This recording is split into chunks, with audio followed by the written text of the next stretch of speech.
Here's Brody Brazil. You know, this story and how it came out and the reaction that it's really not getting, it's all kind of fascinating to me because the NHL last week, they went out and canceled their All-Star game for February of 2026. It was supposed to take place right there at UBS Arena in New York, home of the Islanders. And to be clear, the league is not canceling the event. They're just canceling the game portion of it. They're going to do something else for an All-Star mid-season ramp up into the Olympics of 2026. They are going to do something. They've just scaled it back and realized they're not going to do an All-Star game. And maybe that's the reason why this isn't getting a ton of attention or notoriety, is because it's really, in my opinion, not that big of a surprise. After the Four Nations tournament we just got to see in February of 2025, best on best for the first time in almost 10 years, how could you really go back to the All-Star game format when fans have already seen something they enjoy so much better? Now, there's just not going to be time for a best-on-best tournament, and then the Olympics, which also happen in February of 2026. But the fact that the NHL has pivoted, I think, is significant here for a lot of different reasons. I should also step back and remind you that UBS Arena, it only opened in 2021. Yes, it is home to New York's Islanders, and typically what happens in sports when you open up a brand new facility or venue, stadium, arena, the league will kind of award you and reward you with giving you one of the league events, whether it's a draft or all-star games or whatever the league can hand out. In this case, about a 5-year gap from 2021 until the 2026 All-Star game that UBS Arena was supposed to have. Now it's not. 2026, yes, also an Olympic year, and you got to shuffle the players out to Milan, Italy. So you really don't want to take too much time. You don't have much room and space here. Even an All-Star weekend would probably be very condensed in an Olympic year. You try and fit these 2 and 3 week gaps into an NHL regular season schedule, it's difficult. So there's not much time for anything else in 26 besides the Olympics. The league has now said they're going to host some kind of kickoff event instead. Now, is it going to simply be a skills competition? Because if I'm being honest, we've already seen that. It's kind of run its course. It's almost like how in the NBA, the dunk contest, very popular for a while, and then it just got a little bit stale.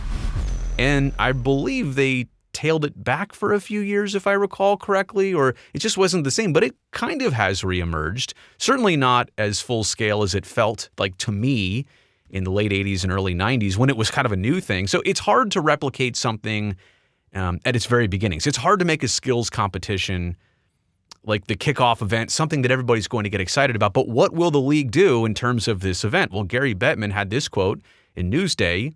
The commissioner said, "We'll have an event at UBS before we go to the Olympics, but then we'll do something that's more focused on a major hockey event the following year." So 2027, let's chalk it up for February, some type of hockey tournament again, a Four Nations style event. We have a little bit of time to finalize what we're doing. And again, that's why there's kind of no rush here. I mean, we're May of 25. We're a long ways away from February of 26. So it does give the league some time here to be creative. But the fact that they're backing away from the All-Star game, I do believe is a statement. It's a great statement. It's the league realizing that, hey, you know what? We did something pretty amazing, pretty cool. And the All-Star game has kind of really lost its edge. So not a lot of leagues have it this way where they've found that answer. Major League Baseball would love to find the answer to making the All-Star game, the Midsummer Classic, entertaining or relevant or doing something midseason that's relevant. They haven't found it. I would say the same thing for the NBA. They really haven't found an All-Star game weekend format that works, but the NHL found Four Nations. So it's a good problem to have. This is via thescore.ca, the Canadian sports news outlet. Bettman said in March he was reevaluating the All-Star game format following the success of February's Four Nations face-off.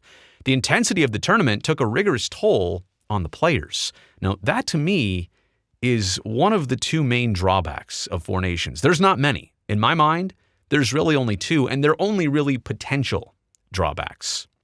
The potential of, as we saw, a couple players dealing with injuries that held them out for days or weeks or even the rest of the season. That is Extremely frustrating, right? For teams that are sending their very best players to go participate in this Four Nations tournament. And it is a great showcase for hockey. But the problem is all those guys, those players, they took it so seriously.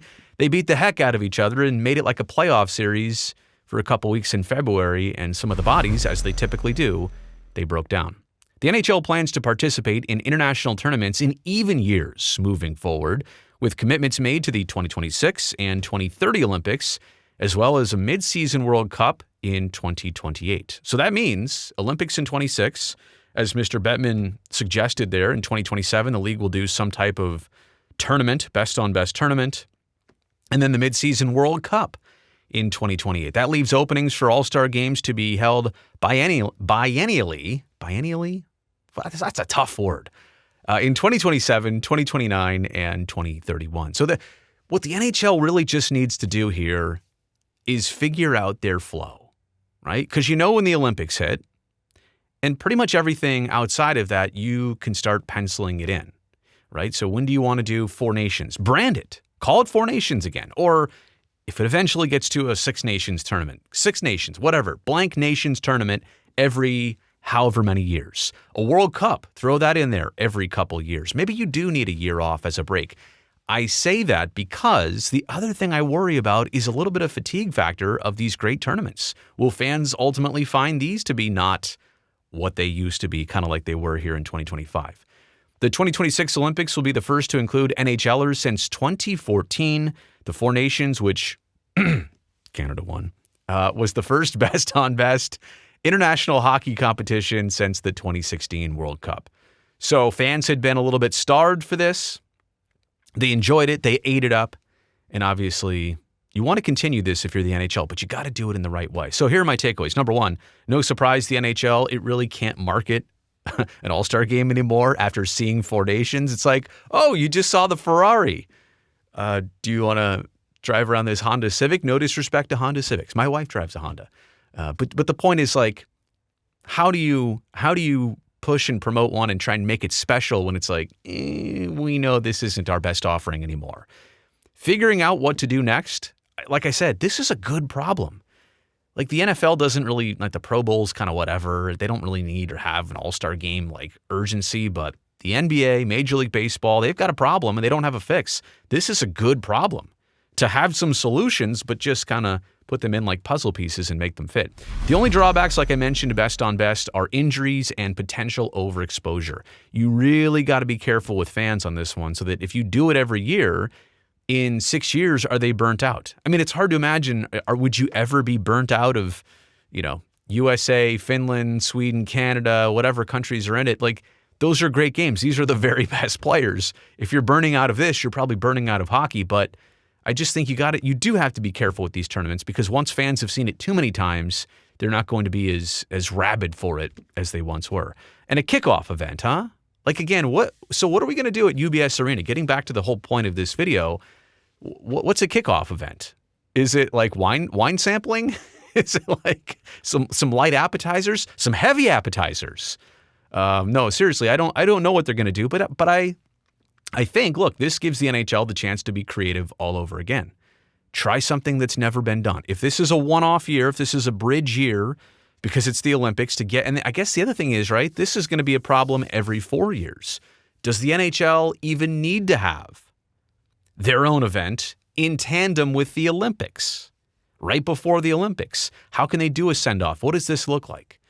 You definitely don't want anybody getting hurt before anything, ever, but especially before the Olympics. So how do you do this? Anyway, those are just some of my thoughts. And in case you hadn't heard, no NHL All-Star game in 2026. Like I said, this came out. I'm a hockey person. I heard about it, but I didn't hear anybody talking about it, and I couldn't figure out why. Let me know what you think about all this in the comment section below. Also, while you're down there, thumbs up on this video. Greatly helps me and this video and this channel. And one more thing, go down there and make sure you've already hit that subscribe button. That way I can definitely see you back here next time.